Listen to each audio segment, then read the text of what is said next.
Hello students. तो हम लोग पढ़ रहे हैं पॉलिटिकल साइंस। पॉलिटिकल साइंस की आपकी 2 किताबें हैं और जो उसमें बुक 2 है उसका अभी चल रहा है चैप्टर 9, जिसका नाम है recent development in Indian politics. इसके ऑलरेडी 2 पार्ट हो चुके हैं और आज की क्लास ये इसका लास्ट पार्ट होगा। आई होप आप लोग बहुत ज्यादा ध्यान से सुनोगे और साथ साथ में नोट्स भी बनाते रहोगे। आज हम लोग स्टार्ट करने वाले हैं कोएलिशन एरा से। Beginning of coalition era. हमने इस चैप्टर में पढ़ा है कि रिसेंटली हमारी जो इंडियन पॉलिटिक्स है उसमें क्या क्या चेंजेस आए, उन चेंजेस के रीजन क्या थे और उसने इंडिया को किस तरीके से अफेक्ट करा है। इंडिया में सबसे बड़ी चीज आज के समय इंडियन पॉलिटिक्स की अगर हम लोग बात करें तो आज के समय में सबसे ज्यादा ट्रेंडिंग जो है वो है कोएलिशन गवर्नमेंट, गठबंधन की सरकार जिसे हम लोग कहते हैं। ये स्टार्ट कैसे हुई, स्टार्ट क्यों हुई? तो इसलिए स्टार्ट हुई थी क्योंकि 1991 के बाद कोई भी पार्टी ऐसी नहीं थी जो अकेले मेजॉरिटी के साथ अपनी सरकार बना पाए।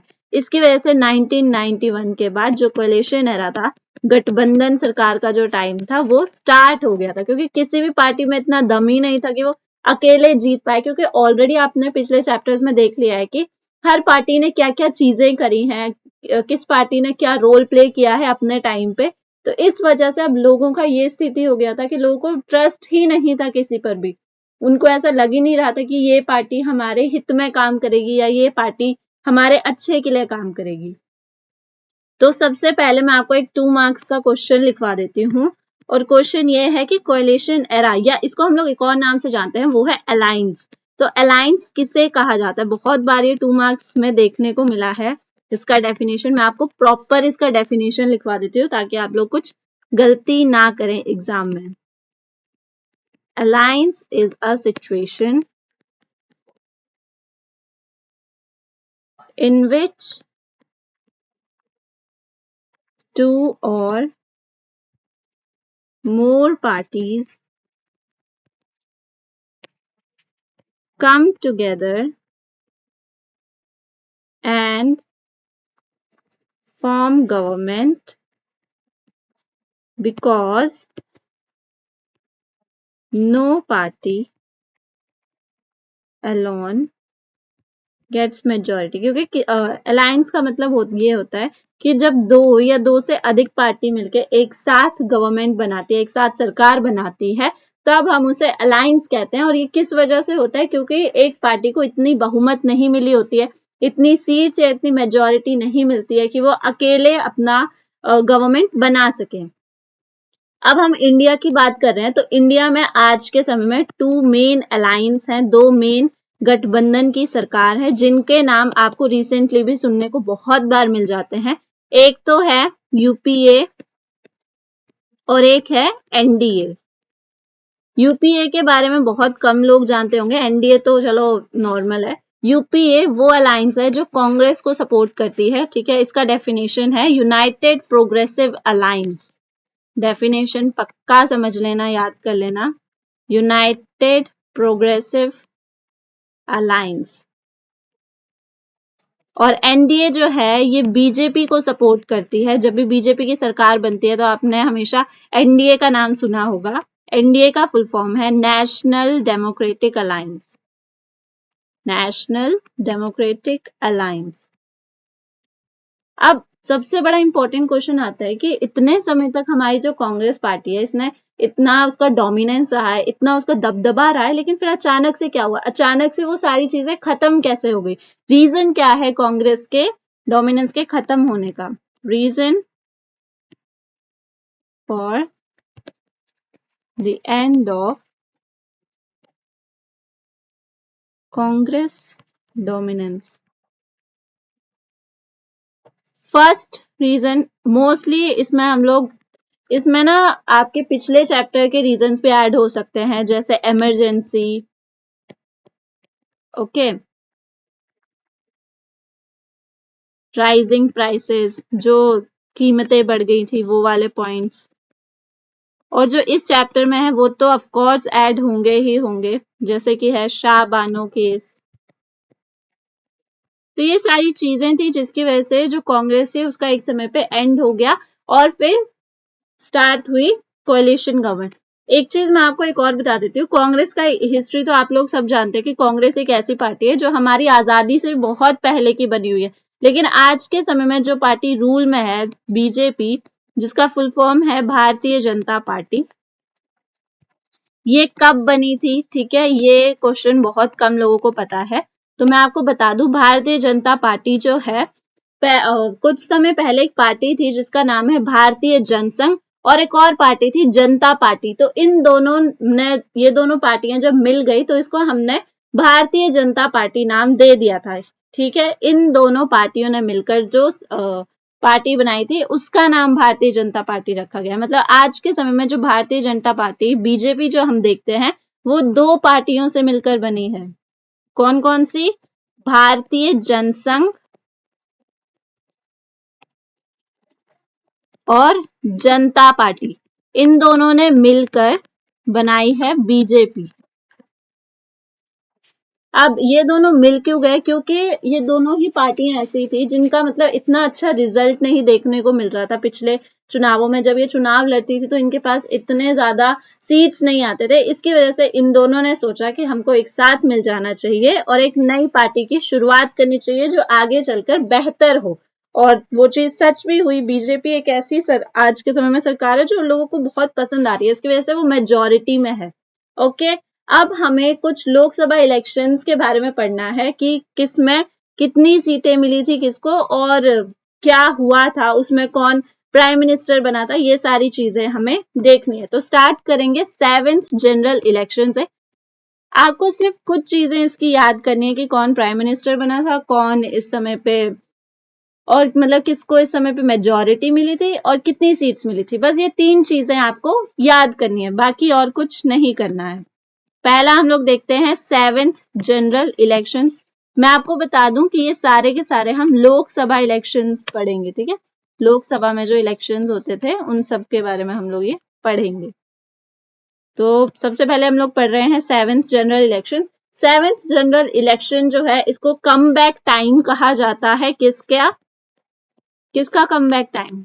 इंदिरा गांधी का। अगर आप इमरजेंसी का टाइम याद कर पाओ तो उस समय इमरजेंसी के बाद इंदिरा गांधी हार गई थी, लेकिन फिर 7th जनरल इलेक्शन में उनका कम बैक हुआ था, उन्होंने मेजोरिटी के साथ अपनी सरकार बनाई थी। बट उसके बाद एक और चीज हो गई, वो था ऑपरेशन ब्लू स्टार, और उसकी वजह से 1984 में इंदिरा गांधी को असैसिनेट कर दिया गया था, मतलब उनको मार दिया गया था। ठीक है, और किसने मारा था? उनके खुद के, बताइए किसने मारा था? उनके खुद के बॉडीगार्ड ने मार दिया था उनको। ठीक है, फिर जब इंदिरा गांधी की डेथ हो गई तो उनकी जगह पे बनाया गया था राजीव गांधी को प्राइम मिनिस्टर कुछ टाइम के लिए, क्योंकि बाद में तो इलेक्शंस हो ही गए थे। ठीक है, तो कुछ टाइम के लिए फिर बनाया गया था राजीव गांधी को इलेक्शंस। ये था 7th जनरल इलेक्शन का इंपॉर्टेंट चीज कि इंदिरा गांधी का कमबैक हुआ था मेजोरिटी के साथ। अब आते हैं 8th जनरल इलेक्शन पर कि 8th जनरल इलेक्शन में क्या हुआ था। 8th जनरल इलेक्शंस, ये इलेक्शंस हुए थे 1984 में, और ये आज तक की हमारी जो पॉलिटिक्स है उसकी हिस्ट्री में सबसे ज्यादा सीट इसमें कमाई थी। ठीक है, इसको हम लोग बिगेस्ट विक्ट्री भी कहते हैं। ठीक है, बिगेस्ट विक्ट्री ऑफ कांग्रेस। इसमें मतलब लोग, ऐसा लगा था लोगों को कि उनको एक नया लीडर मिल गया है। 415 सीट्स का रिकॉर्ड है ये, अभी तक ये रिकॉर्ड है। ठीक है, तो इसमें सबसे ज्यादा सीटें मिली थी कांग्रेस को, और आज तक इतनी सीटें और कोई भी पार्टी नहीं जीत पाई है। कोई भी दूसरी पार्टी अभी तक इस रिकॉर्ड को नहीं तोड़ पाई है। आप लोग साथ साथ में नोट्स बनाते चला करो। पता है, अगर आप खुद से नोट्स बनाओगे ना तो वो आपके लिए बहुत ज्यादा इजी हो जाएगा। अब आते हैं 9th जनरल इलेक्शन पे कि 9th जनरल इलेक्शंस में क्या हुआ था। अब जो 9th जनरल इलेक्शन है ये एकदम, इसमें कहानी पूरी की पूरी पलट गई थी। जहां पे 8th जनरल इलेक्शन में 415 सीट्स मिली थी, यहाँ पे कांग्रेस को सिर्फ 197 सीट्स मिली थी। सिर्फ और सिर्फ 197 सीट्स। ठीक है, क्या प्रॉब्लम थी? वही केस था शाहबानो केस की वजह से, बाबरी मस्जिद की वजह से, क्योंकि आपको याद ही होगा कि जो हमारी ये सरकार है, राजीव गांधी ने क्या फैसला दिया था शाहबानो केस में। जिसको याद है वो कमेंट करके बताना कि क्या फैसला दिया था। ठीक है, चीटिंग मत करना, उससे पता भी चलेगा कि आपको कितना याद है। ओके, तो 197 सीट्स उनको इसमें मिली थी। किसको मिली थी? कांग्रेस को। ये मैंने लिखा है कि स्टोरी पूरी की पूरी पलट गई थी। 9th जनरल इलेक्शंस में पूरी की पूरी स्टोरी पलट गई थी। अब आ जाते हैं 10th जनरल इलेक्शंस में कि 10वें जो आम चुनाव थे उसमें क्या हुआ था। ये 1991 में हुए थे। ओके, इसमें भी चलो कांग्रेस पार्टी की ही सरकार बनी थी, लेकिन ये बनी थी कोalition गवर्नमेंट, गठबंधन की सरकार बनी थी। किसके साथ? तो ये एक अलग पार्टी है, AIDMK, और कुछ और पार्टीज थी, उनके साथ मिलकर उन्होंने कोalition गवर्नमेंट बनाई थी। इस समय के जो प्रेसिडेंट थे उनका नाम आपको याद करना है। इस समय प्रेसिडेंट थे नरसिम्हा राव। नरसिम्हा राव इस समय पे प्रेसिडेंट बने थे।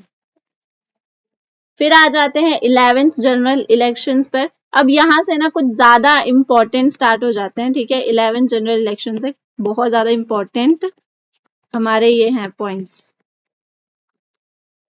जो 11th जनरल इलेक्शंस थे इसमें बीजेपी की सरकार बनी थी। ठीक है, 1996 में ये इलेक्शंस हुए थे, बीजेपी की सरकार बनी थी। लेकिन और मैं आपको बता दूं ये एक स्टोरी है। ठीक है, अटल बिहारी वाजपेयी जो थे ये इस समय पे प्राइम मिनिस्टर बने थे, इनकी सरकार बनी थी। लेकिन माइनॉरिटी होने के कारण उन्होंने गठबंधन की सरकार बनाई थी बाद में। लेकिन कुछ टाइम के बाद ही जब बीजेपी जीत गई थी, उनको मिले तो कम वोट्स थे, लेकिन कुछ टाइम में ही उनकी सरकार गिर गई थी। 13 दिन में उनकी सरकार गिर गई थी। ठीक है, अटल बिहारी वाजपेयी इस समय पे प्राइम मिनिस्टर थे। इन्होंने सरकार बनाई 1996 में, इन्होंने इलेक्शंस जीते थे। लेकिन कुछ टाइम के बाद क्या हुआ, इनकी जो सीटें थी वो कम हो गई थी, क्योंकि इनकी पार्टी से लोग उनको छोड़ के चले गए थे। इसकी वजह से इनकी सरकार गिर गई थी। और बाद में इन्होंने एक अलायंस बनाई थी कांग्रेस के साथ। ओके, ये बहुत हिस्टोरिक स्टेटमेंट है कि बीजेपी ने कांग्रेस के साथ अलायंस बनाई थी। ओके, तो उन्होंने अलायंस बनाई थी, इसकी वजह से कुछ टाइम के लिए गवर्नमेंट चली थी, नहीं तो 13 दिन में ही बीजेपी की सरकार गिर गई थी। फिर हुए थे 12th जनरल इलेक्शंस कुछ टाइम के बाद। 12th जनरल इलेक्शंस,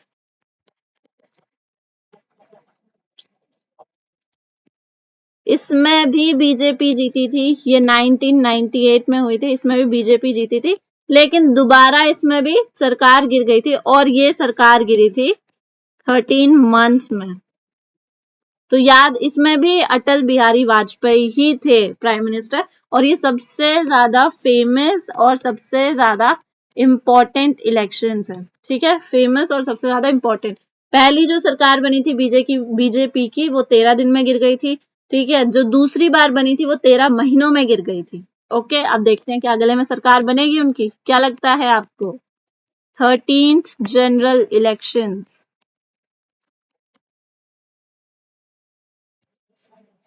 इसमें भी बीजेपी की सरकार बनी थी। दोबारा बीजेपी जीत गई, लेकिन इसमें 297 सीट्स जीती थी। और ये वाली सरकार उनकी अच्छी चली थी, और प्राइम मिनिस्टर इसमें भी वही थे, अटल बिहारी वाजपेयी। ये वाली जो सरकार थी 13 जनरल इलेक्शंस में, इन्होंने पूरा अपना टाइम पीरियड कंप्लीट किया था। 5 साल के लिए इनकी सरकार टिकी रही थी। फिर आता है 14th general elections. 14th general elections, अब 14th जनरल इलेक्शन में थोड़ी सी चीज बदली, इसमें कांग्रेस जीत गई थी। कांग्रेस को 186 सीट्स मिली थी। और प्राइम मिनिस्टर कौन बने थे बताओ? मनमोहन सिंह। इसमें मनमोहन सिंह प्राइम मिनिस्टर बने थे। फिर आ जाते हैं 15th जनरल इलेक्शंस पर। इसमें भी कांग्रेस ही जीती थी। इसमें कांग्रेस को मिली थी 159 सीट्स। ठीक है, इसमें 159 सीट्स मिली थी और सेम पीएम इसमें भी थे। फिर अब चेंज आता है इंडियन पॉलिटिक्स में, चेंज 16th जनरल इलेक्शन में। चलो मैं आपको ईयर बता देती हूँ, 2014। बताओ कौन जीता यहाँ पे, जो अभी भी सरकार बनी हुई है, बीजेपी। इसको मिली थी 334 सीट्स। और पीएम नाम बताने की जरूरत है क्या? जरूरत है क्या? नहीं है। ये आज भी हमारे प्राइम मिनिस्टर हैं। 15th जनरल इलेक्शन हुए थे 2008 में, ये हुए थे 2004 में, एंड ये हुए थे 1999 में।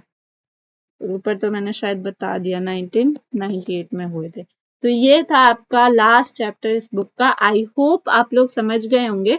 और अभी भी अगर आपको कुछ चीज में डाउट लग रहा हो या कोई चीज मुश्किल लग रही हो तो वो आप मुझसे पूछ सकते हैं, वो मैं आपको एक्सप्लेन कर दूंगी। आज के लिए बस इतना ही।